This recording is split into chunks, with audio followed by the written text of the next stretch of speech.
Chapter 1. Family. I was born in England in 1632. My father was German, a skilled businessman who worked hard to give us a good life. My mother was English, warm and caring. I had two brothers and one sister, and together we were a happy family. Thanks to my father's success, we had plenty of money. I received a good education and lived comfortably.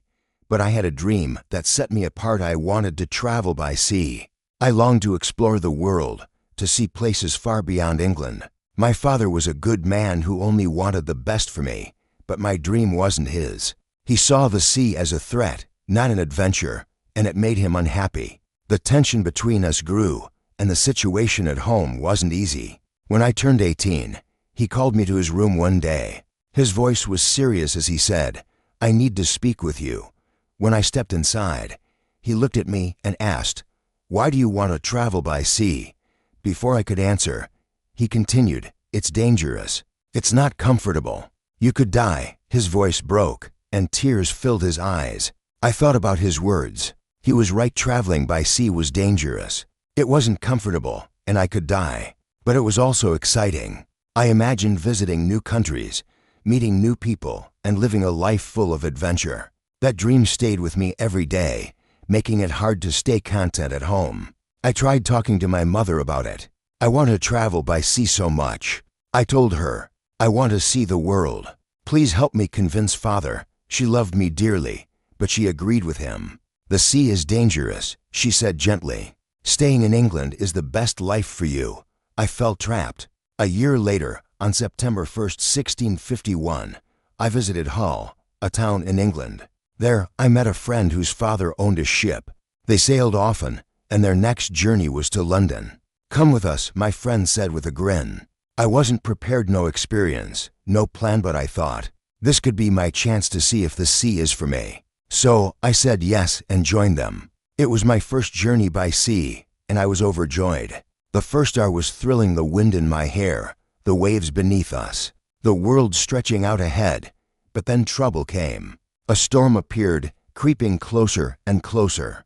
The wind grew stronger, howling around us, and the waves swelled bigger and bigger. The ship rocked up and down, and fear gripped me. I thought of home, my safe, comfortable bed, and wished I were there. The storm finally passed by morning. The weather turned calm, the day bright and peaceful, the evening quiet and beautiful. One of the sailors came over to me. He cracked jokes that made me laugh and asked about the weather. "I was so scared during the storm," I admitted. "What storm?" he teased. "That little wind." He laughed, handed me a drink, and I drank too much. That night, drunk and tired, I slept deeply. The next day, I forgot about home and my comfortable bed. My dreams of the sea grew stronger. For the next 3 days, the wind was weak, and we moved slowly. Then it picked up, pushing us faster. But soon, another storm hit, this one even bigger. I was terrified, and I saw fear in the other men's eyes too. The sea wasn't just a dream anymore. It was real, wild, and unpredictable. Chapter 2. Storm. I was so scared that I could only lie in my bed, trembling. When I looked out the window, I saw the waves huge, towering like mountains. Other ships bobbed in the distance, small and helpless, like toys tossed by the waves. I wanted to go home. The storm was massive, and everyone on board cried out to God for help. Then, a shout cut through the chaos. Someone had spotted a hole in the ship. Water gushed in fast, flooding the deck. It was a terrible situation. The men rushed below, pumping the water out with all their strength. I was frozen, too afraid to move, until one sailor grabbed my arm. "Go down and help," he yelled. Shaking, I followed him. We worked together, pumping desperately as the water rose around us. Then I heard a loud bang, a gunshot. It was a signal from our captain, a warning that we were in grave danger. I thought we were doomed. The ship was broken, the hole too big. This could be our last day. We fought hard, trying to pump out the water, but it kept pouring in. The storm began to calm, but our ship was sinking fast. We needed help. Then, through the mist, we saw another ship ahead. They sent a small boat toward us, the men on board risking their lives to save us. One by one, we climbed into the boat. It was too late to reach their ship. It was already drifting far away. Just 15 minutes later, our big ship vanished underwater. We were safe on the small boat, but my heart still pounded with fear. We spotted land in the distance and rowed toward it. As we got closer, I saw people on the beach. They were from a nearby village, waiting to help us. They were kind, offering us food, dry clothes, and even some money. With that, we could choose to go to London or Hull. I decided on London and traveled there by land. In London, I met a captain, a friendly man who offered me a chance to sail with him. He was heading to Africa and said I could make money there. The captain explained the business.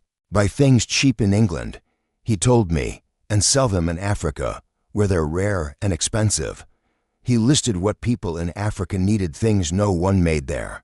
I followed his advice, bought the goods, and joined him. The journey to Africa went well. I returned to England with money in my pocket and a growing hunger for more travel.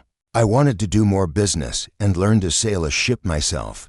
The captain taught me basic skills, and I felt ready for another adventure. So I set out again. The journey started smoothly, but trouble soon found us. One morning, a ship appeared behind us, a pirate ship. By afternoon, they were close, their black flag waving in the wind. They attacked, trying to hook our ships together. We pushed them back once, but they came again, fiercer this time. During the second attack, they succeeded. Pirates swarmed onto our deck, breaking everything in sight. Some of our men were killed, others injured. We couldn't win. The fight ended, and we surrendered. All of us became prisoners of the pirates. Chapter 3, Woman. I was young and strong, but my life had turned dark. I'd become a slave to the pirate captain. It was a miserable existence. Slaves had a horrible life, forced to work long hours every day. I toiled in the house or the garden, doing whatever the captain ordered. I hated it. I dreamed of changing my situation, of breaking free and reclaiming my life. One day, I met a young woman in the house. She was beautiful, more beautiful than anyone I'd ever seen. She was a slave too, cleaning rooms with quiet grace. I tried to talk to her, but she didn't speak my language. Still, I felt a connection. She seemed to understand me without words. I liked her so much. Her smile lit up my days, and sometimes when she passed close by, she'd brush my arm. Those fleeting moments sparked something in me, but they were dangerous. If the captain caught us, he might send her away. I couldn't bear that thought. I thought about her all the time. She wasn't in the house every day, but whenever I pictured her face, a warm feeling filled my heart. I thought I loved her. In my mind, she was my girlfriend, and I was her boyfriend. But our love, if that's what it was, couldn't grow. Slaves weren't allowed relationships. It was a cruel, sad truth. Sometimes, the captain took me fishing. A young boy, and I helped him on a small boat. Occasionally, his friends joined us. One day, thick fog surrounded the boat, blinding us. We couldn't see land or sky, just endless gray. Lost, we rowed all day and night, desperate to find our way. By morning, we reached shore, exhausted but alive. Back home, the captain decided we needed a bigger boat for longer trips. It's safer, he said. Then one day, he gave me new orders. Put more food and drinks on the boat. Bring some guns too. He was expecting important guests to fish and hunt with him. I loaded the boat, but the guests never arrived. The next day, he told me, prepare the boat for fishing tomorrow. This was my chance. The boat was stocked with guns and food, everything I needed to escape. I prepared it as usual but left the supplies on board. My plan was set. Tomorrow, I'd run away. But my heart ached. I wanted to take the young woman with me. I didn't know how it seemed impossible to sneak her onto the boat. I was torn between freedom and her. The morning came, and I hoped to see her one last time. Then, there she was, standing in the house, more beautiful than ever. Our eyes met, and something passed between us. Maybe she sensed this was goodbye. She looked deep into my eyes and gently touched my hand. I felt she understood everything, my plan, my longing, my sadness. Her face was soft but sorrowful, and mine mirrored hers. She gave me a small, fleeting smile, then turned and walked away. That was the last time I saw her. An hour later, I was ready. The boy and I headed to the boat, joined by one of the captain's friends, our overseer for the day. As we pushed off, my mind lingered on her, but my path was set. Freedom was calling. Chapter 4, Lion. Soon, we were far from the shore. To trick our overseer, the captain's friend, I pretended I couldn't catch any fish. "Let's go further out," he said, thinking we have better luck there. At one moment, he walked to the front of the boat. I saw my chance. With a quick push, I shoved him into the sea. He tried to swim back, thrashing in the water, but I grabbed a gun and pointed it at him. When he saw it, he turned and swam away, disappearing into the waves. I turned to the boy, my heart racing. I needed to know if he was with me. His eyes met mine, and I saw it, he was on my side. After 2 long years as a slave, I was finally free.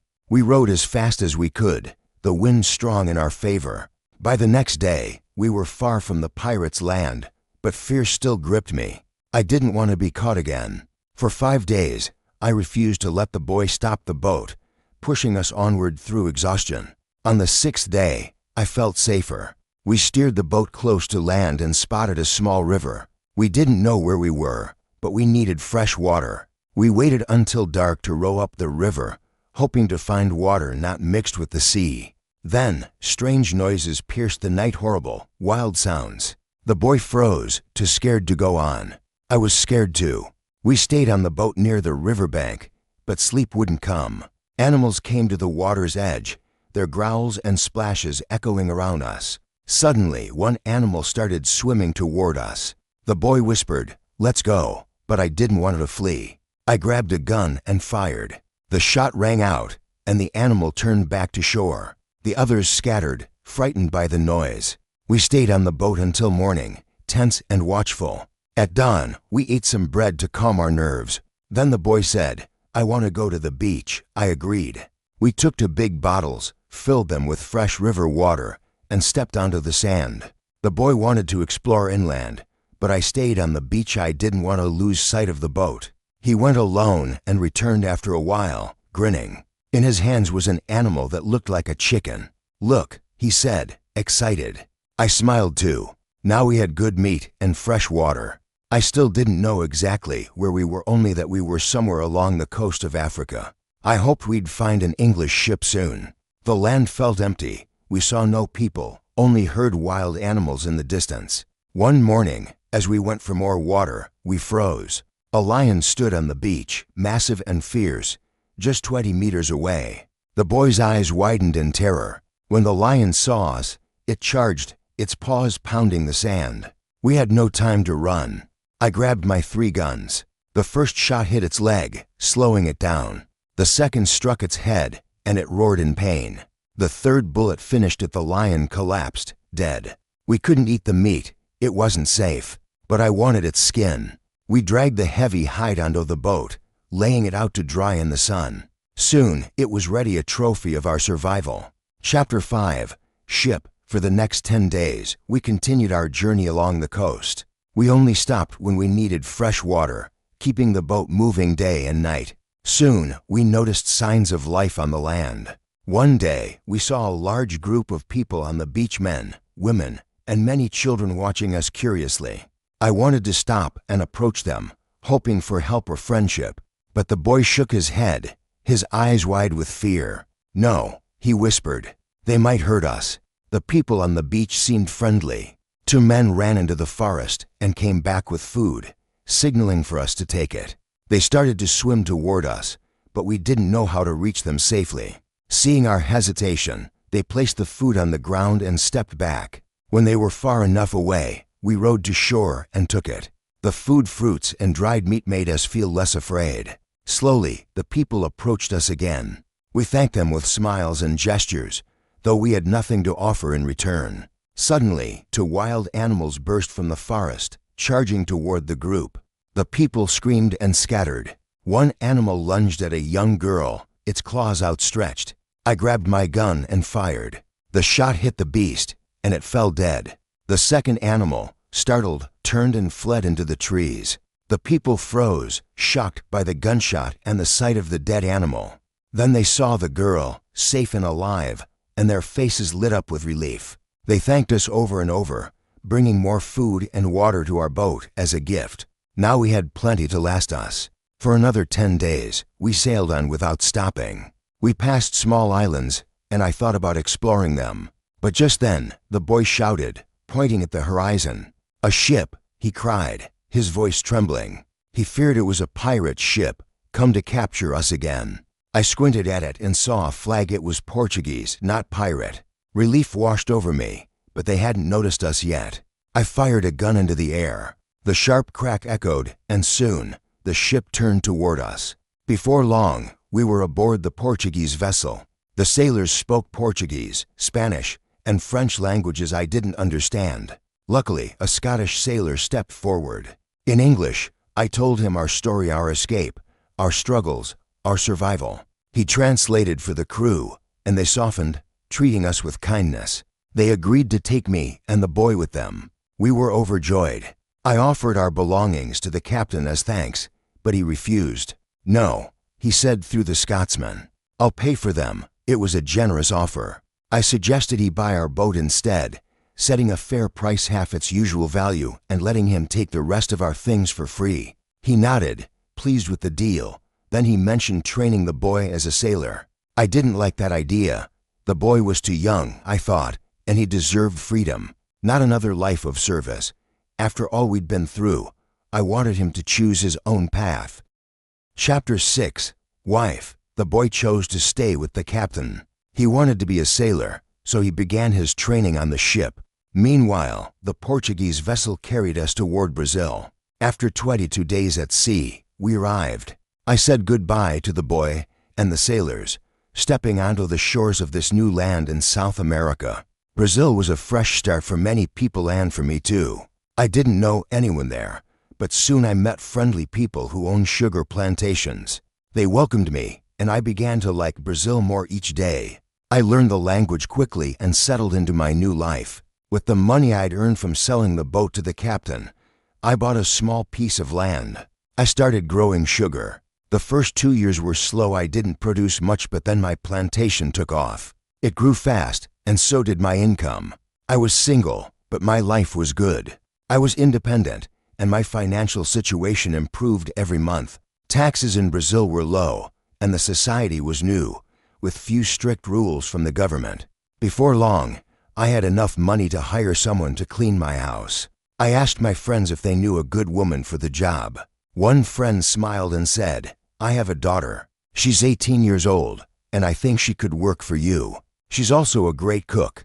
The next day, his daughter came to my house. She was friendly but a little shy, and I couldn't help noticing how pretty she was. We talked briefly, and I told her what I needed. Starting the next day, she came every Monday and Thursday morning. She stayed for hours, cleaning the dirty floors and furniture, taking out the rubbish, and even cooking delicious meals. She fed my cat too, which made me smile. I was always happy to see her. Sometimes we'd have breakfast or lunch together and talk. She grew less shy, and I enjoyed her company more and more. Then, one week, she fell ill and couldn't come.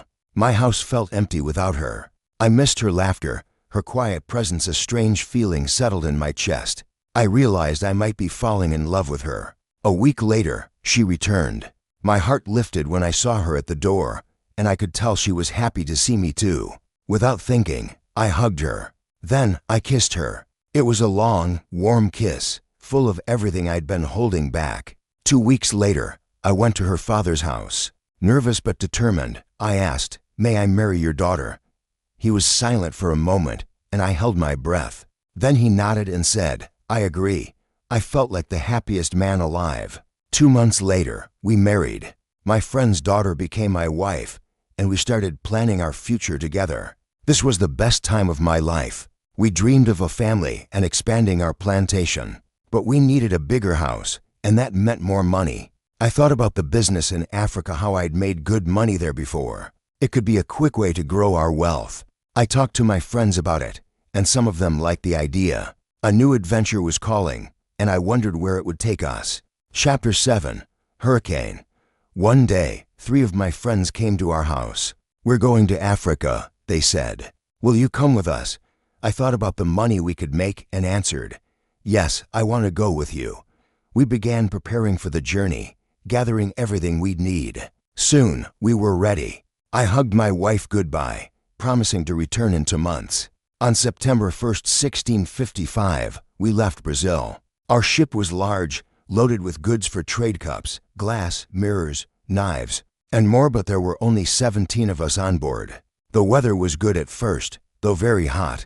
A week into the journey, a hurricane struck. It was fierce, with winds so strong our ship trembled in danger. When the storm finally passed, we saw land the northern coast of South America, near the Orinoco River. This wasn't part of our plan. The ship was damaged, unable to reach Africa. The captain wanted to turn back to Brazil for repairs, but I disagreed. "We can't give up now," I said. After talking it over, we decided to head to Barbados instead. We'd fix the ship there and continue. But before we reached Barbados, a second hurricane hit that evening. The wind roared, fiercer than before, and the waves grew massive. Suddenly, a man shouted, "Land!" The ship jolted to a stop. The water was too shallow for our broken vessel. We were stuck, and the ship could break apart any moment. We had no choice but to abandon it. The captain ordered us into a smaller boat. It was tiny, barely big enough for 17 men, but staying meant death. So we climbed in, clinging to hope. The small boat rocked violently. Huge waves towered over us, and the wind pushed us toward jagged rocks. We knew a crash was near. Then a giant wave slammed into us, flipping the boat over. I was underwater, lungs burning, unable to breathe. I couldn't see the other men or the boat, just darkness and chaos. My head broke the surface for a fleeting second, and I gasped for air. Through the storm, I glimpsed a small beach nestled between the rocks. Another wave shoved me toward it. My feet touched land, but the water still pulled at me. I knew I had to stand, to escape the sea before the next wave hit. But my body was weak, my legs shaking. I tried to move, but another wave crashed over me, dragging me under again. I fought, kicking and clawing, until a final wave hurled me back onto the beach. This time, I crawled forward, desperate to get away from the water. 10 meters up, I collapsed, safe at last. My arms and legs trembled, too weak to carry me further. I lay there, exhausted, unable to move. After a while, my strength returned. I stood and looked around, searching for the others. The beach was empty, no sign of the men, the boat, or our ship. The storm had taken everything, and I was alone. Chapter 8, Island. I was probably the only one left alive. All my friends were gone, swallowed by the sea. On the beach, I found only 3 hats and 2 shoes, scattered like ghosts of the storm. It was horrible. The weather was still rough, though the waves had calmed a little. Far out in the water, I could see our wrecked ship, tilted and broken. I looked around me, wet, cold, and nearly empty-handed. I had no spare clothes, no food, no water, and no real weapon, just a small knife I found in my pocket. The situation was grim. How could I survive with so little? First, I needed water. I stumbled inland and found a small river. The fresh water tasted like hope as I drank, but I was nervous. Dangerous animals could be lurking nearby. I broke a sturdy piece of wood from a branch and sharpened it into a crude spear for protection. That night, I climbed a large tree to sleep, safe from whatever prowled below. When I woke the next morning, the sea was calm, and the ship still sat offshore. I knew I had to get supplies from it. I stripped off my soaked clothes and swam out to the wreck. At first, I couldn't find a way, and the ship loomed huge and silent. I circled it twice, then spotted a rope dangling from one side. Gripping it, I pulled myself up. The deck was deserted. I searched for food and got lucky. Some of it was still dry, unspoiled by the water. I also found a bottle of rum and tucked it under my arm. Then, a sound stopped me cold. Footsteps, a voice. Someone else was on board. My heart raced. Could it be one of my friends? No, they were all dead. Cautiously, I followed the noise. Then I saw it, a dog, the captain's dog, wagging its tail. I wasn't alone anymore. Relief washed over me. Now I had a friend. But I needed to get us both back to shore with the supplies. There was no small boat on board, so I gathered wood from the wreckage and built a simple raft. While searching, I found more treasures: a box of tools, some dry clothes, a nice carpet for guns, and a stash of dry gunpowder. I loaded everything onto the raft: the food, the rum, the dog, and my finds. The sea stayed calm, and a gentle wind pushed us toward land. Soon, we were back on the beach. I needed a place to stay, so I scanned the area. A hill rose nearby, and I thought, from up there, I can see where I am. I grabbed one of the guns and started climbing. When I reached the top, I looked out. Water surrounded me on all sides. I was on an island. 2 smaller islands dotted the horizon, one to the north, one to the west. To the south, I saw a distant stretch of land, maybe 100 kilometers away. To the east, there was nothing but endless ocean. No smoke, no houses, no people, just wild animals rustling in the trees below. I was truly alone, except for the dog by my side. Chapter 9, Tent. On my way back from the hill, I saw many birds fluttering in the trees. I didn't know their names or if their meat was safe to eat. Curious, I shot one down, but the taste was bitter and tough, not good at all. I returned to my raft and moved my supplies further inland, away from the waves. I planned to visit the ship again the next day. A storm could destroy it completely, and I needed to save everything useful before that happened. Near the beach, I built a small tent using wood and cloth from the raft. I carried all the things that could be ruined by rain or sun, food, tools, and clothes inside. Night was falling, so I spread some clothes on the ground to sleep on.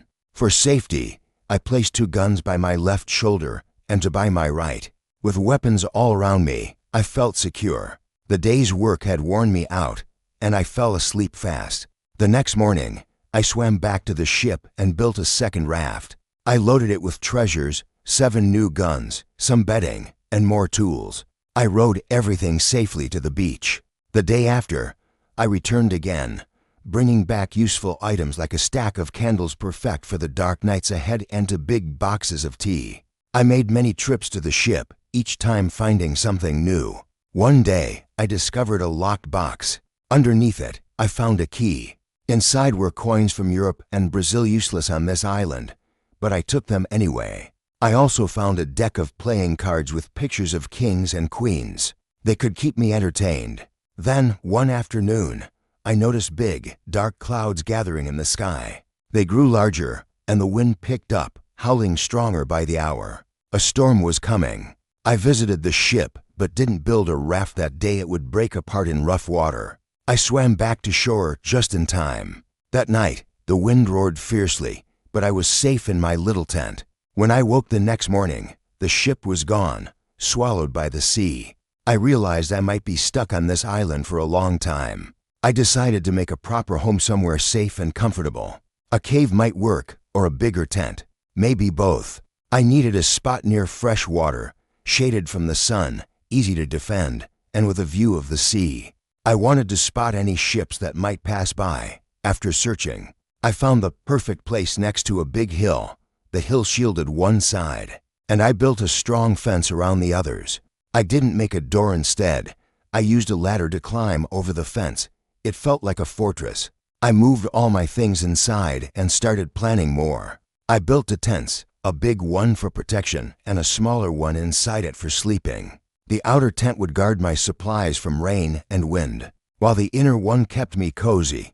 With every step, I was turning this wild island into a home. Chapter 10, Calendar. The bigger tent shielded my gunpowder and food from the rain, while I slept in the smaller tent inside it. Once the tents were finished, I started digging a cave at the base of the hill. I wanted to use it to store food safely. As I dug, I carried stones and earth to the fence, building a terrace on the inside. I was still working on the cave when a storm rolled in one day. Lightning flashed across the sky, and a sudden fear gripped me. What if it struck the big boxes of gunpowder? An explosion could destroy everything, even kill me. After the storm passed, I acted fast.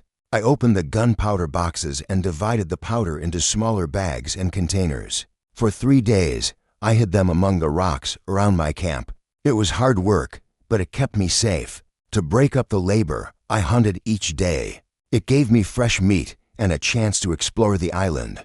I learned more about the animals, especially the goats. I hunted them, and soon I had plenty of meat to eat. But sometimes, sadness crept in. I missed my wife terribly. I thought about my friends in Brazil and my parents back home. Living alone on this island felt empty, meaningless. I knew traveling by sea could change your life. It could be wonderful or terrible. My friends from the ship were dead, and I was the only one left. I was lucky to be alive, lucky to have food, guns, and clothes. Without them, I wouldn't have survived. To mark the days, I decided to make a big cross. I planted it on the beach, near where I'd washed ashore. On it, I carved the date of my arrival, September 30th, 1659. It became my calendar. Each day, I made a small cut in the wood. Every seventh cut was longer, marking the end of a week. The start of each month got a longer cut too. It helped me keep track of time in this lonely place. One day, dark thoughts filled my mind.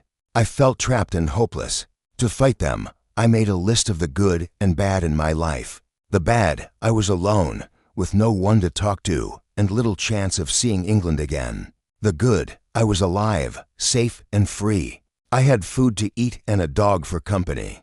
I didn't have fine clothes, but I didn't need them here. My dog understood simple words. Sit down, come here, bring it, don't jump, let's eat, let's run. The list wasn't perfect, but it showed me I had some good things too. I decided to focus on the positive. With that in mind, I kept improving my home. I made the cave bigger, giving me more space to organize my supplies. Day by day, I turned this wild island into a place I could live and not just survive. Chapter 11, book. I decided to make some furniture for my camp. I needed a chair and a table, so I used wood from my rafts and the wrecked ship. It took me 5 days of hard work, but I finished them. Next, I built shelves inside the cave.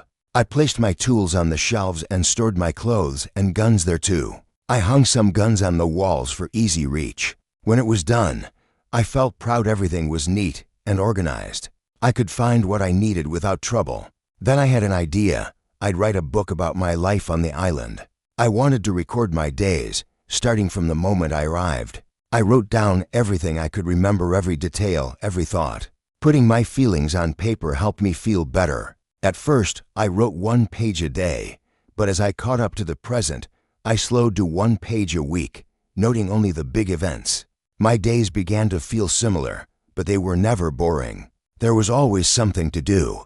Every morning, I walked for a few hours to explore or hunt. Then I worked until noon, ate lunch, and rested for 2 hours in the afternoon heat. After that, I worked again until evening. I used my tools to make the cave bigger. I wanted it to be my kitchen, living room, cellar, and sometimes even my bedroom all in one. But when it was nearly finished, disaster struck. A large chunk of earth collapsed from one side of the cave. Luckily, I wasn't inside. If it had fallen on me, I could have died. I cleaned up the mess and decided to make the cave stronger. I placed long boards along the sides and ceiling to hold the earth in place. I didn't want another accident. This took about a week. In December, the weather turned bad. Rain poured day and night for 20 days. But it stayed warm, so I worked inside. The island never got cold, which suited me well. At the end of December, I killed a goat for meat. Another goat got hurt. Its leg was broken, and it couldn't walk. I carried it home and cared for it. After 2 weeks, it grew tame, eating from my hand, no longer afraid. That gave me an idea. If my gunpowder ran out, I could keep animals for food. In January, I explored the island again and found more goats in the center. They were shy, darting away when I got close.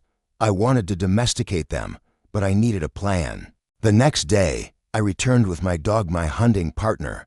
I told him, "Sit down. Wait. Don't move." He obeyed, staying still while I circled the goats from a safe distance, watching and planning my next step. Chapter 12, Corn. To catch the goats, I had a plan. I positioned myself between them and my dog, hiding behind a tree. "Come here," I shouted to my dog. He bolted toward me, startling the goats into a run. I stayed still, waiting. When one goat came close, I leaped out and grabbed its leg. But it kicked me hard with its other leg right in my nose. Pain shot through me, and I let go. The goat dashed away, gone in seconds. We'd failed. "This isn't the way," I muttered to my dog. "Let's go home. I need rest." From January to March, I worked on my fence. I wanted it strong, so it took months. During that time, I discovered pigeons on the island. They didn't nest in trees but in holes among the rocks. They were easy to catch, and their meat was delicious. Their eggs made a great meal too. One day, while fixing the fence, I found a small bag.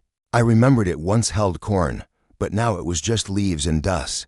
I took it outside my camp and emptied it. I needed the bag for gunpowder. That was just before the rainy season. A month later, I couldn't believe my eyes. Tiny green shoots had sprouted where I'd dumped the bag. Young corn plants. Words can't describe how happy I felt. Corn on the island meant I could bake bread someday. It was a small miracle, a promise of better days. Then, on March 16th, something shook me awake. I was in my cave when earth began crumbling from the ceiling. I ran outside, heart pounding, as the ground trembled beneath my feet. It was an earthquake. I watched in shock as big stones tumbled from the hill. Luckily, they missed my tent. The shaking stopped soon after, but I was too afraid to go back inside the cave. I sat on the ground, thinking hard. Another earthquake could bury me alive. The cave wasn't safe for sleeping anymore. I didn't want to stay in the tent either. It felt too flimsy now. So, I decided to build a house instead. The cave would just be a cellar for storage. The next day, in April, I started construction. It took 3 months of steady work, but by July, my new home was ready. I was proud of it. A solid place to live. Chapter 13, A Wild Dream. One night, I had the craziest dream. It felt so real, like I could touch everything around me. I was sitting in a noisy pub on my island. The wooden tables were scratched, and the air smelled of salt and old rum. I wanted to drink some strong, sweet rum to relax, but the waitress was lazy. She just sat at the bar, her arms crossed, staring at nothing. I waited and waited, tapping my foot on the floor. My patience ran out. "Hey!" I shouted, feeling anger rise in my chest. But she didn't move.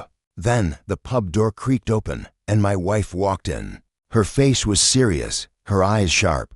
She handed me a crumpled piece of paper. I unfolded it and read a message from her father. "Come home now. You must work on the plantations." His handwriting was messy, like he wrote it in a hurry. I frowned. Plantations, no way. I wasn't leaving this island. I crumpled the paper and tossed it aside. Ignoring the note, I wandered into the pub's kitchen. There stood my mother, stirring a pot of steaming soup. The smell of herbs and meat filled the air. She smiled at me, her apron dusted with flour, and handed me a sizzling steak on a plate. "Try the soup too," she said warmly. I took a sip. It was fantastic, rich, savory, and perfect. For a moment, I forgot all my worries. But then, 2 Englishmen burst into the pub. One looked like a gentleman, with a clean coat and a polite nod. The other was horrible, his face scarred, his voice loud and rough. They carried sacks of gunpowder and shoved them toward me. "Buy this," the horrible one barked. "It's the best gunpowder from London." I shook my head. "No, thanks. I have plenty at my camp." His eyes narrowed. "What? Our gunpowder's not good enough for you?" He snarled. "We sailed all the way from London for this." "I don't need it," I said firmly. He got angrier, his face turning red. Our words turned sharp and nasty. He called me a fool. I called him a thief. Suddenly, he pulled a gun from his coat. My heart raced. I bolted out of the pub, my boots pounding the floor. Bang. A shot rang out behind me. I ducked, running faster, until I woke up, sweating and breathless. It was just a dream. For a week, I felt shaken, my body weak. I stayed in my cave, resting, trying to calm my mind. By August, I was better, but still tired. I knew I needed to move. So, for the next 10 days, I walked around the island. The fresh air, the sound of waves, and the warm sun made me stronger. One day, feeling brave again, I explored deeper into the island. That's when I found it, a hidden valley in the center. A sparkling lake sat in the middle, surrounded by fruit trees. I saw melons, grapes, apples, oranges, and lemons. I picked a melon and bit into its sweet juice drip down my chin. It was paradise. I wanted to bring some fruit home, but I had no bag. I piled the fruit in one spot and hurried back to my cave for a big sack. When I returned, my heart sank. The fruit was ruined, some eaten, some smashed. Wild animals had found it. I sighed, but the valley's beauty lifted my spirits. The green hills, the clear water, it felt like a dream again. I thought I could live here. Then I remembered the beach. I had to stay near the coast to watch for a ship, my only hope of rescue. So I left the valley, promising to return. Back at my cave, life went on. One morning, I caught a wild goat with a trap I'd made from vines. Its meat was tough but good, and I felt proud. Later, while exploring near the shore, I discovered something amazing: wild corn growing in a patch of dirt. I laughed out loud, imagining bread and porridge. But then, the ground shook. An earthquake. I stumbled, grabbing a tree as rocks tumbled down a hill. My heart pounded again, but I was safe. After that scare, I decided to build a stronger house. I used wood from the forest and stones from the beach. Day by day, it grew solid walls, a slanted roof. When it was done, I stood back and smiled. This was my home now, a place to feel safe, even in my wildest dreams. Chapter 14, A New House. I didn't move to the fruit valley, but I couldn't stop thinking about it. The sweet melons, the cool lake, the quiet hills, it called to me. So I decided to build a second house there. Step by step, I visited the valley more often. In August, I began the work. The house was small but strong, made of wood from the forest. Around it, I built a double fence, tall and sturdy, like a castle's walls. To get in and out, I used a ladder on the outside. Inside the fence, I added stairs for safety. It felt clever, like a secret hideout. Building took all of August and spilled into September. My hands grew rough from cutting wood, and my back ached, but I loved every moment.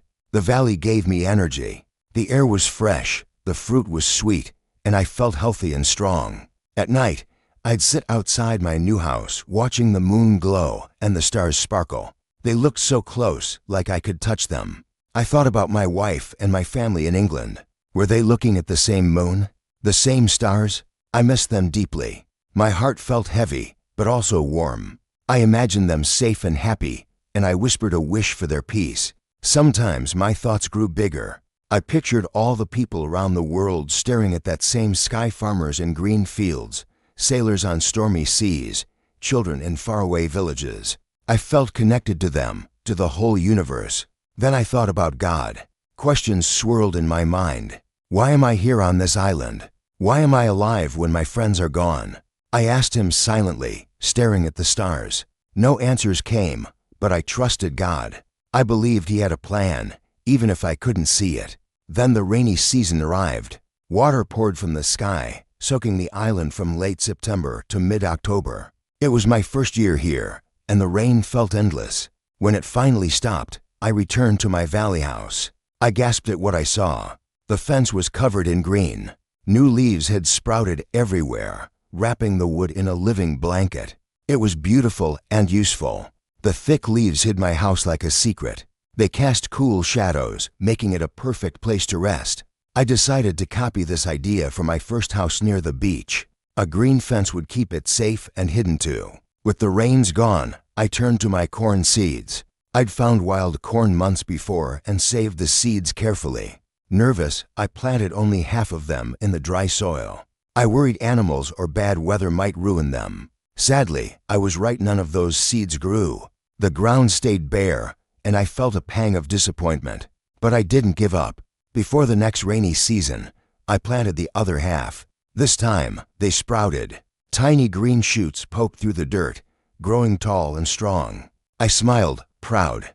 I had a little farm now. Living on the island taught me its rhythms. There were no spring, summer, autumn, or winter like in England. Instead, I noticed to rainy seasons and to dry ones. This was my guide. I learned when to plant seeds right before the rain so they grow well. With each day, I understood the island better. My valley house, my farm, my plans, they gave me hope. Even alone, I was building a life. Chapter 15, The Basket. As time passed, I started taking longer trips around the island. Walking through forests, climbing hills, and crossing streams, I soon realized I needed something to carry my supplies. A basket. With a basket, I could bring back more food: fish from the shore, fruit from the valley, anything I found. I cut branches from the same trees I'd used for my fences. Their wood was strong and flexible. I dried them in the sun until they were light and tough, then wove them into a sturdy basket. It wasn't perfect, but when I finished, I slung it over my shoulder and smiled. It was mine.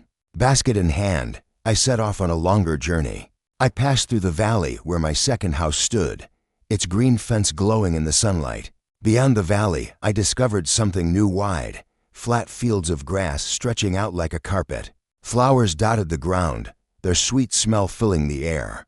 Insects buzzed around: bees, dragonflies, and huge butterflies with wings 10 centimeters wide, flashing colors like living jewels. Small trees grew here and there, heavy with nuts. These nuts weren't like the ones in England. They were oddly shaped and sweeter, bursting with flavor when I cracked them open. I filled my basket with them, already dreaming of a nutty meal. This side of the island was alive with animals I'd never seen before. Parrots screeched from the trees, their feathers a rainbow of red, green, purple, orange, blue, pink, and yellow. Rabbits darted through the grass, and gray cats, wild ones, watched me with glowing eyes. I even caught a parrot. It flapped wildly at first, but I held it gently and tucked it into my basket. Turtles plodded along, and other birds sang overhead. This place was richer, fuller of life and food, but I didn't want to move. My first home near the beach was still my anchor.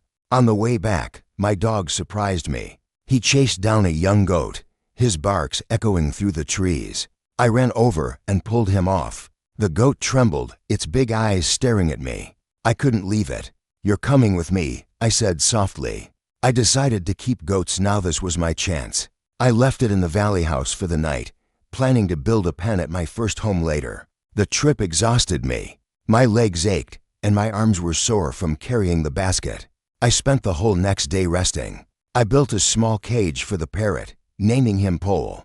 "Pole," I'd say, and soon he mimicked me, his voice scratchy but clear. The goat calmed down too, nibbling grass near my cave. While I rested, I drew a map of the island, marking the grassy fields, the nut trees, and all my new discoveries. Time flew by. It was September again, my second year here. I wasn't as sad as before. I'd accepted this life and found joy in what I had. My days settled into a rhythm. I hunted in the cool mornings, cooked at noon when the sun climbed high, rested in the afternoon's heat, and worked in the evening's soft light. It felt right, but my cornfields kept me busy. In November and December, wild goats and rabbits nibbled at the young plants. I couldn't lose my crop. I quickly built a fence around the corn patch, using more branches. I added a simple gate I could swing open and shut. At night, I let my dog sleep inside the fence. His growls scared off the animals, and the plants grew tall. Then a new problem came: birds. They swooped down, pecking at the seeds. I shot a few with my gun, the loud bangs echoing across the island. For days, I guarded the corn, shooing the birds away until they gave up. Finally, the plants were safe. I stood by the fence, watching the green stalks sway in the breeze. My little farm was growing, and so was my hope. Chapter 16, The Taste of Bread. By the end of December, in my third year on the island, I harvested my first corn. It wasn't much, just a handful of golden ears, but I didn't want to eat it. Instead, I saved every seed. My plan was to plant them again and grow more corn later. To store the seeds safely, I needed pots. In England, people made beautiful clay pots, smooth and strong. I'd seen them, but I didn't know how to make them. Still, I decided to try. I searched the island and found clay near a riverbank, soft, sticky, and gray. My first attempts were a mess. The clay slipped through my fingers, and the pots collapsed into shapeless lumps. I felt frustrated, but I didn't give up. For 2 months, I experimented.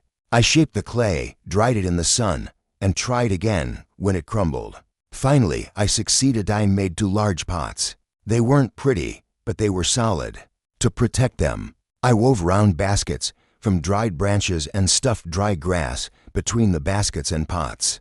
It worked perfectly. Encouraged, I kept practicing. I made smaller pots, and their quality improved. Then I crafted long, shallow ones. I filled these with seawater and let the sun evaporate the water, leaving behind piles of white salt. One day, I noticed something amazing. A broken piece of a pot had fallen into the fire, and the flames turned it hard as stone and bright red. An idea sparked. I built a fire round a whole pot and watched as it hardened after hours in the heat. I grinned, proud of my discovery. Next, I needed flour for bread. I took a big piece of hardwood and carved a deep hole in it. With another hard stick, I crushed the corn seeds in the hole. The flour settled at the bottom, fine and golden. Now, how to bake. I mixed the flour with water into a sticky dough. Then I heated to flat stones by the fire until they glowed. I pressed the dough between them and waited. Soon, a warm, toasty smell filled the air. My first bread. It wasn't perfect. The edges were rough, and it was a little hard, but I bit into it and smiled. After 3 years without bread, it tasted like a treasure. That success made me dream bigger. What if I explored the island by sea? I could build a canoe. I found a tall, thick tree in the forest and chopped it down with my axe. Day after day, I hollowed it out, carving a hole in the trunk. The work was slow, and sweat dripped from my forehead, but I imagined gliding over the waves. Then disaster struck. One day, as I stepped back to admire the canoe, I realized something terrible. I couldn't move it. The forest was far from the beach, and a steep hill stood in the way. I pushed, I pulled, I even thought of digging a channel to the sea. Nothing worked. The canoe stayed stuck. I sat down, staring at it, my heart sinking. Days of hard work wasted. How could I make such a mistake? I felt foolish and sad, but I learned a lesson. Next time, I'd plan better.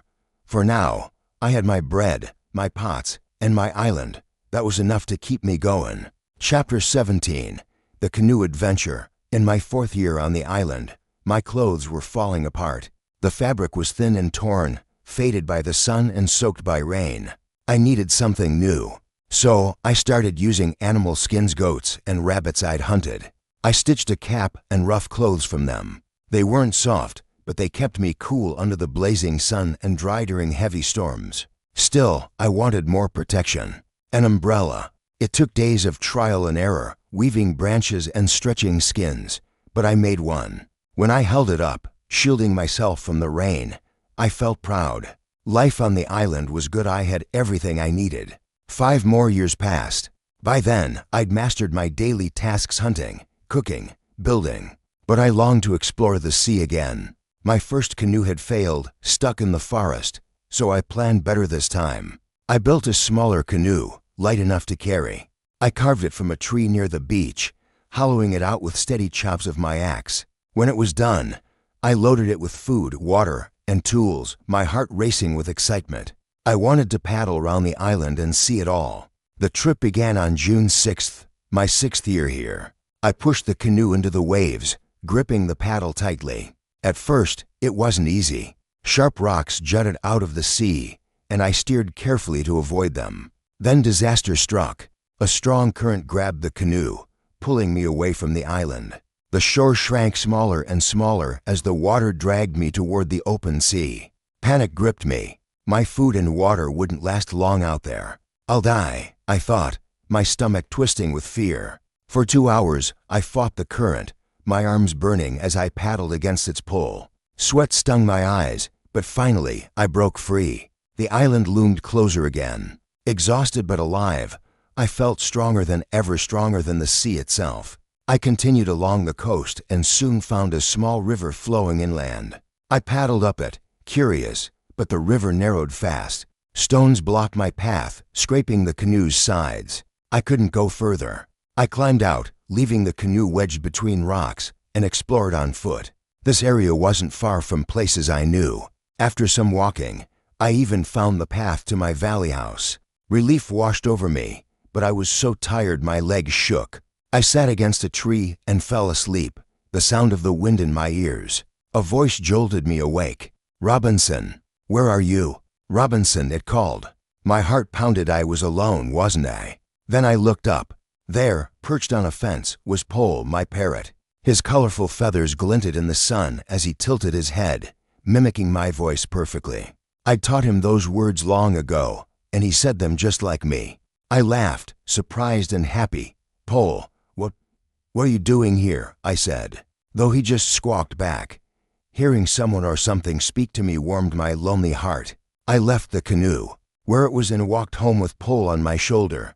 The trip had worn me out, and I didn't try another sea journey for a year. Instead, I stayed near my houses, crafting tools and pots. I got better at weaving baskets too, my fingers quick and sure. The island was my world now, and though it tested me, I was content. Chapter 18. The Footprint. 11 years had passed since I first washed ashore on this island. One morning, I checked my supplies and froze my gunpowder was running low. This worried me deeply. I relied on it to hunt animals for meat. My first goat, now old and frail, hobbled around her pen.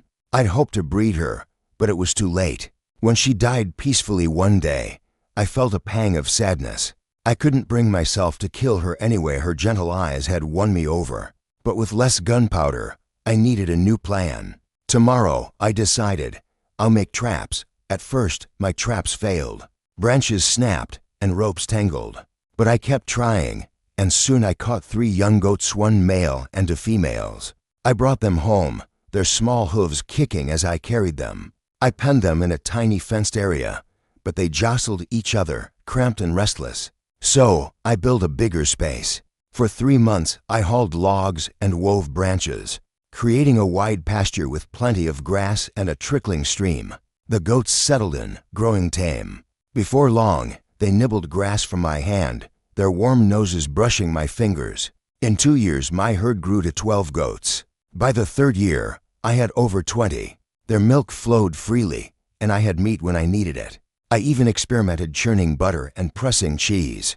The first time I tasted my cheese, sharp and creamy, I laughed out loud.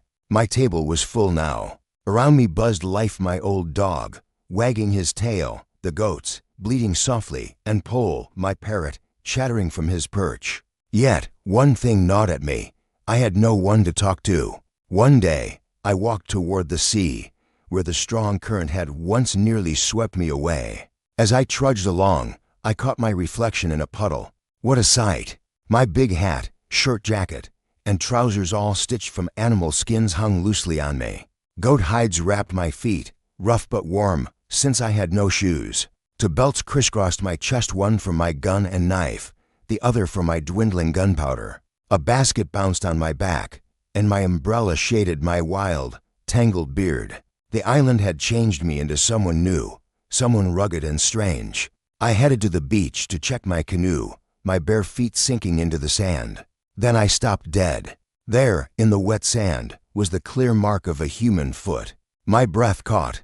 I spun around, scanning the shore. Nothing. No one. Fear surged through me. I sprinted back to my house, my heart pounding like a drum. That night, sleep wouldn't come. Every creak of the trees sounded like footsteps. Was someone out there? Or was it my mind playing tricks? I wondered if it was my own footprint, forgotten in my wanderings. That thought calmed me a little. The next day, I gathered my courage and returned to the beach. The footprint was still there, pressed deep into the sand. I stared at it, my mind racing. Was I truly alone? Chapter 19. Shadows of Cannibals. 2 years had passed since I first saw the footprint on the beach. One day, I returned to that spot, drawn by a nagging curiosity. I knelt down and studied the mark in the sand. My stomach dropped. It was much bigger than my own foot. It couldn't be mine. Fear surged through me again, sharp and cold. My mind raced. Someone's here, I whispered, my voice trembling. Panic took over. I imagined strangers finding my cornfields, my valley house, everything I'd built. I had to hide. That night, I couldn't sleep. My thoughts spun wildly, picturing invaders tearing through my island. By morning, exhaustion forced me into a fitful doze. When I woke, the sunlight cleared my head. I reasoned with myself, other islands have people. Maybe they visited once and won't return. The thought calmed me, but I wasn't taking chances. For the next month, I worked tirelessly. I built another fence around my main house, thicker and taller than before. I carved small holes in it, perfect for aiming my gun if danger came. My home became a fortress, hidden and strong. No one could sneak up on me now. I worried about my goats too. If intruders found them, I'd lose everything. I split the herd in two and built a smaller pen in a distant part of the island, tucked among trees. It took weeks of hauling wood and digging posts, but my animals were safer. I breathed easier, knowing they were out of reach. Then, in my 16th year on the island, sorrow struck. My old dog died. He'd been my faithful shadow, his wagging tail and soft barks a comfort through lonely years. For 3 days, I wept, my chest heavy with grief. I visited my goats, sitting among them as tears fell. "He's gone," I told them, my voice breaking. They didn't understand my words, but their quiet stillness felt like understanding. They pressed close, their warm bodies easing my pain. 2 years after the footprint, 18 years on the island, I walked the beach again. In the distance, I thought I saw a canoe on the sea, a dark speck against the waves. I squinted, unsure, and kept walking. Then I froze. The sand ahead was a nightmare scattered with human bones. Heads, hands, feet, fingers, and teeth lay strewn about, glinting in the sun. Nearby, a blackened patch marked where a fire had burned. My stomach churned. Anger and fear battled inside me. "They're back," I muttered. "Cannibals." I couldn't bear the sight. Gagging, I stumbled home, my mind racing. What could I do? I ruled out sailing my canoe out on the open sea. I'd be helpless against a group. Firing my gun was too risky. The loud bang would give me away. Still, I kept it close, a silent promise of protection. At first, I imagined ambushing them hiding near the beach, saving their prisoners. I scouted for a spot, a rocky overhang where I could watch unseen. But then I paused. Who are they? I wondered. They haven't attacked me. Is it right to strike first? Doubt crept in. Killing strangers felt wrong when they hadn't harmed me. In the end, I abandoned my plans. I'd only fight if they came for me. For now, I'd stay hidden, my fortress and goats my shield, waiting to see what the island would bring next. Chapter 20. The Cave and the Fire. 23 years had passed since I first arrived on this island. I'd learned to live quietly, hiding my presence as much as I could. I avoided loud noises and kept my fires small, fearing the smoke might rise high and betray me to unseen eyes. Cooking was a necessity, though, so I built fires carefully, using dry wood to keep the smoke thin and faint. One day, while exploring near the beach, I stumbled upon a small cave hidden in the forest. Its entrance was narrow, cloaked by vines. I stepped inside, my heart pounding with curiosity. As my eyes adjusted to the dimness, I froze to glowing eyes stared back at me. I stumbled out, terrified, my breath short. "What was that?" I gasped, clutching my chest. For a moment, I waited, expecting something to charge out. Nothing did. Cautiously, I crept back to the entrance and listened. A faint, pained groan echoed from within. Gun in hand, I entered again, moving slowly. In the shadows, I found an old goat, its body frail and trembling. It was dying. I left it there, shaken, but relieved it wasn't a threat. The next day, I returned. The goat was dead, its body still. I explored the cave further and realized it was perfect a safe, hidden spot near the beach. I hauled some guns and gunpowder there, stashing them in the cool, dry darkness. It became my secret refuge. Life on the island had grown comfortable. I had over 30 goats now, their bleating a familiar sound. Pole, my first parrot, chattered my name, Robinson, in a voice so like mine it made me smile. I'd trained 2 more parrots to say it to, and their calls filled the air. My days were full, my table stocked with milk, cheese, and meat. Yet, I always stayed watchful. In the last month of my 23rd year, everything changed. Early one morning, as I walked toward my fields, I spotted a flicker of fire on the beach. My stomach tightened. I raced back to my house, grabbed my guns, and fetched my telescope. Hiding behind a dune, I peered through the lens. 9 naked figures stood on the shore, their 2 canoes pulled onto the sand. They seemed to be waiting for the tide to rise. When they finally paddled away, I crept down to the beach. What I saw turned my blood cold. Blood stained the sand, and bones lay scattered everywhere, grim relics of their feast. Fury boiled inside me. Next time, I vowed, clenching my fists, I'll kill as many cannibals as I can. But months passed, and they didn't return. Then, one stormy evening, something new shook me. A sharp crack split the air, a gunshot from the sea. I bolted outside, scanning the horizon. A faint light flashed, followed by another shot. "A ship," I whispered, my heart leaping. It sounded like a vessel in distress, calling for help. I gathered armfuls of dry wood and sprinted to the beach. With trembling hands, I built a roaring fire, its flames licking the sky. Another shot rang out. They'd seen it. Tonight, I thought, grinning, I'll speak to someone. I tended the fire until midnight, its glow casting shadows on the waves. But no one came. The sea stayed silent, empty. Confusion gnawed at me. What's happening? I wondered. Exhausted, I sat by the dying embers. Maybe morning will bring answers, I told myself, hope and doubt warring in my chest. Chapter 21. The Visitors. The morning after the gunshots, I climbed a hill and saw a ship, anchored far from the beach. It looked abandoned, its sails torn and hull battered. I frowned, confused. Where are the men who fired those shots? I wondered. I'd longed to speak to anyone for years.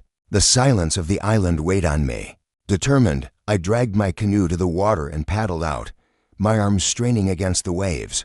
As I neared, the ship's Spanish flags came into view. It was a wreck, splintered wood and tangled ropes everywhere. No voices called out, only the creak of the deck. Then a bark broke the stillness. A dog bounded toward me, tail wagging wildly. He was skinny, his tongue dry. I offered him bread from my pouch and poured water into my hand. He lapped it up, eyes shining with gratitude. I searched the ship, calling out, but found no one. What happened here? I murmured. The mystery gnawed at me. The ship wasn't empty of treasures, though. Boxes littered the deck, some small, some massive. The big ones held bottles of alcohol, their glass glinting in the sun, but they were too heavy for my canoe. I found guns and gunpowder, precious finds, and loaded them aboard. Digging deeper, I uncovered shirts, gold coins, silver bars, and best of all, 2 pairs of shoes. My feet, toughened by years barefoot, ached for them. Over 5 trips, I ferried everything useful back to the island, storing it in my cave. By evening, I had the canoe and settled into my routine, richer in goods, but still alone. Time sped by. I often thought of the ship's lost crew and the cannibals' bloody feasts. One night in March, a dream gripped me. 2 canoes landed on the beach, filled with cannibals. One of their prisoners broke free, sprinting toward my house. I saved him, and he became my friend. Together, we navigated the island's treacherous waters, plotting escape. I woke with the dream vivid in my mind. With help, I realized I could leave this place. From that moment, I vowed to watch for a chance to save a prisoner. For 2 years, I patrolled the beach daily, telescope in hand, hoping for canoes. My wish came true one afternoon. 5 canoes glided ashore, carrying over 30 men. I crouched behind a rock, heart pounding. They were too many to fight. Through my telescope, I watched them build a fire, their shadows dancing in the flames. Then I saw 2 prisoners, hands bound, dragged forward. My blood ran cold as one was beaten and killed.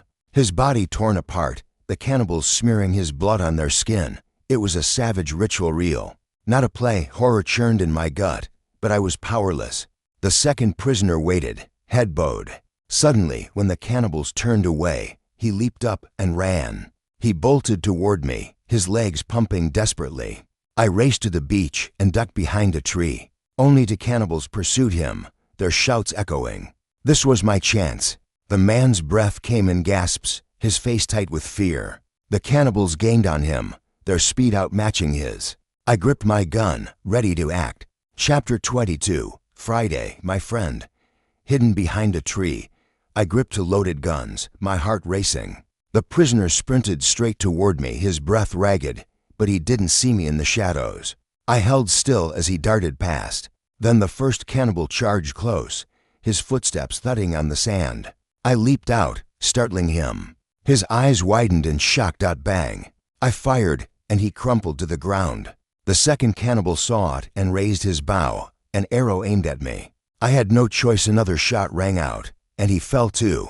The prisoner froze at the sound, spinning around, his face pale with fear. I stepped forward, lowering my gun, and smiled gently. "It's safe," I said, beckoning him closer. Hesitant, he approached, then dropped to his knees. He pressed his forehead to the sand and placed my foot on his head, a sign of gratitude, I guessed. I gestured for him to rise. He stood, staring at the dead cannibals. He poked at the bullet holes in their bodies, his brow furrowed. To him, it must have seemed like magic, unreal and strange. He gathered their arrows, and together we dragged the bodies into the forest, hiding them under thick bushes. I led him deeper into the woods to my secret cave, a place no one could find. There, I offered him bread, a chunk of goat meat, and a cup of water. He devoured it, his hands trembling from exhaustion. Moments later, he slumped against the cave wall and fell asleep. I studied him in the dim light. He was young, about 25. I thought slim but strong, with long black hair and dark skin. His face was kind, even in sleep. I let him rest and stepped outside, keeping watch for more cannibals. 3 hours passed, and none came.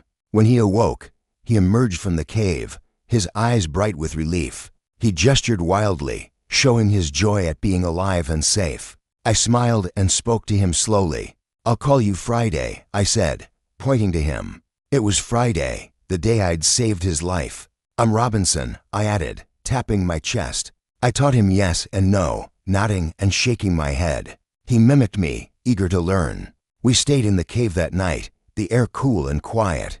The next morning, we climbed a hill. Through my telescope, I saw the beach empty. The cannibals' canoes were gone. We were alone again. We crept to the shore, first checking the spot where we'd hidden the bodies. Friday knelt beside them, then shocked me he motioned to eat them. My stomach turned. "No," I said sharply, shaking my head. I realized then, Friday had been a cannibal too. Firmly, I showed him it was wrong here. Together, we dug a pit and buried the bodies deep.